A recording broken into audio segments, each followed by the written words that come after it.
Welcome back to Politics as Usual. I am your host, Eric Wright, here to bring you the new topics to talk about some things that's going on in our community, give it the black perspective and the overall perspective. We're here on True Executive Radio, and this is Politics as Usual. Let's jump right in it to see what's been going on. First topic. There was an 83-year-old man in Alabama. They called him the Watermelon Man. He was mauled by two pit bulls, his neighbor's pit bulls. Now, this happened early in the morning, and when the authorities got there, the ambulance and everything, they got there around 3 p.m., he died of his injuries. Those dogs were removed from the property, and they are now with the animal shelter. A few years ago, there was a law that came out in Alabama called Emily's Law, and it was for a young white girl that got mauled by a vicious animal. I call them that because if you train them that way, they're vicious animals. And there's a reason why most of them are normally not allowed to be on your property, especially if you have homeowners insurance. Most of those dog breeds are excluded from coverage because it doesn't matter how much you love the damn dog or the animal. Eventually, if you put it in the right situation or if the owner isn't watching, it will kill something. And this happened to this 83-year-old man that wasn't bothering anybody, that just liked to plant his watermelons and sell his watermelons on the side of the road. So for everybody that's in Lawrence County, Alabama, and you know the Watermelon Man, my prayers and thoughts go to you. Since we're on growing things and we're talking about fruit, that was watermelons, let's switch to cucumbers. I guess cucumbers would still be a fruit because it has seeds in it. So there was a recall in cucumbers, especially ones that was shipped to Alabama. Now, the U.S. Center for Disease and Control and Prevention and the Food and Drug Administration continue to investigate two salmonella outbreaks likely connected to cucumbers. Total, the number of sick has grown to 380 people in 28 different states. So, of course, all of your southern states are included. So if you're in Alabama, you're in Georgia, you're in Florida, one of the outbreaks actually started from Delray, Florida. So keep that in mind. So all of us have been exposed to this. So please be careful eating and buying cucumbers. And make sure you're doing the proper thing with it. God knows we don't want you to put it somewhere else and you find salmonella in your hoo-ha. Next topic. So, a court system just ruled against the Fearless Fund. You remember a few episodes back, we talked about the Fearless Fund. The Fearless Fund was a venture capital group of black women that came together to support brown and black women doing business, to give them small business loans in order to grow their business and help their business be more sustainable. Now, this was a problem with some people that really didn't like that.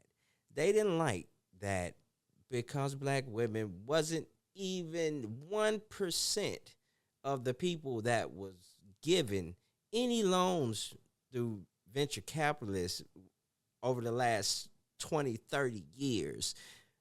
God forbid that was a group that came together. They called it the Fearless Fund, and they were going to do just that, raising money to make sure they support black and brown women.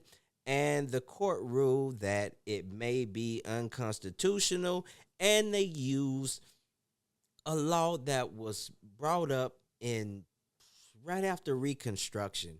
So people wouldn't be discriminated against because of their race.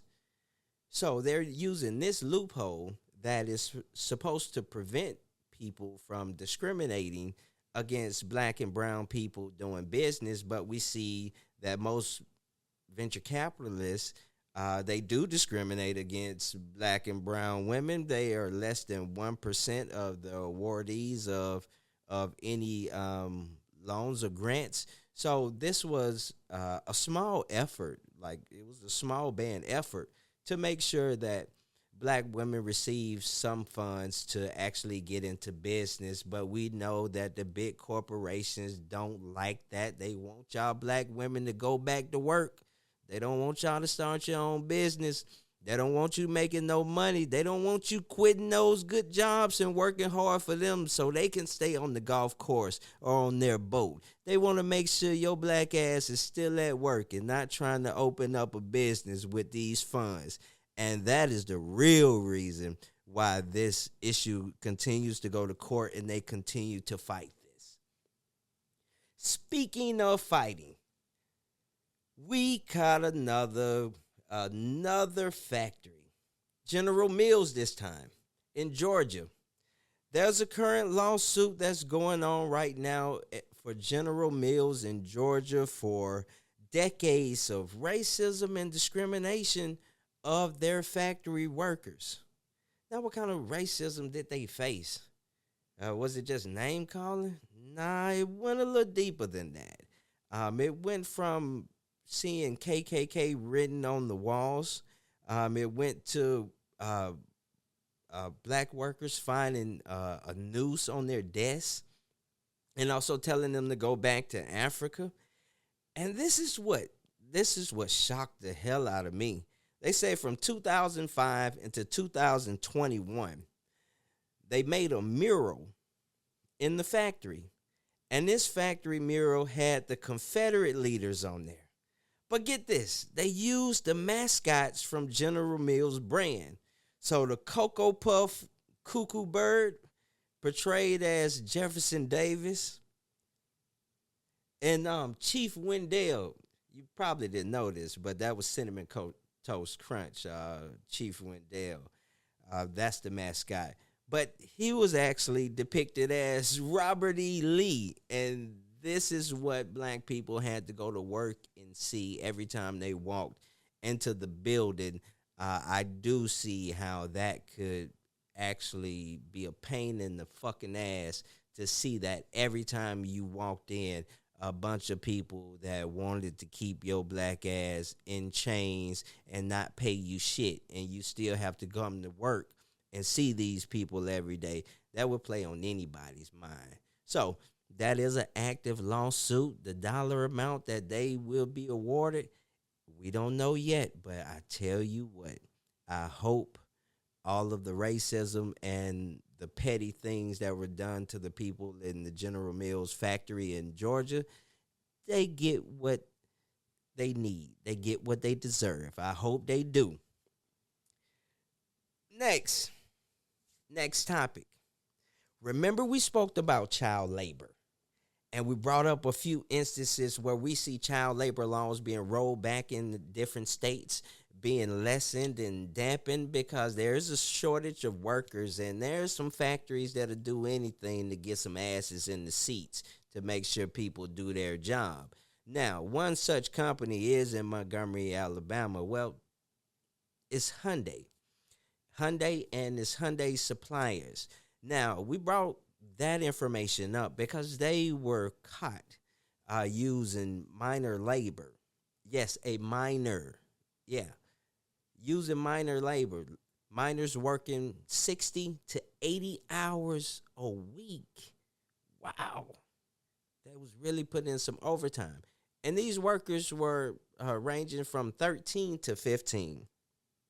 And they say they were on an assembly line.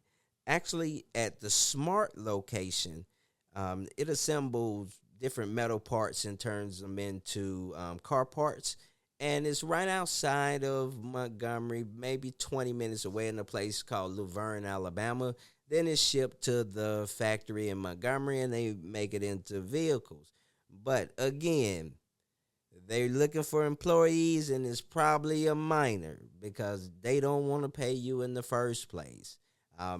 We had a episode where we spoke about, will the workers in Hyundai finally galvanize and unionize themselves, and they did.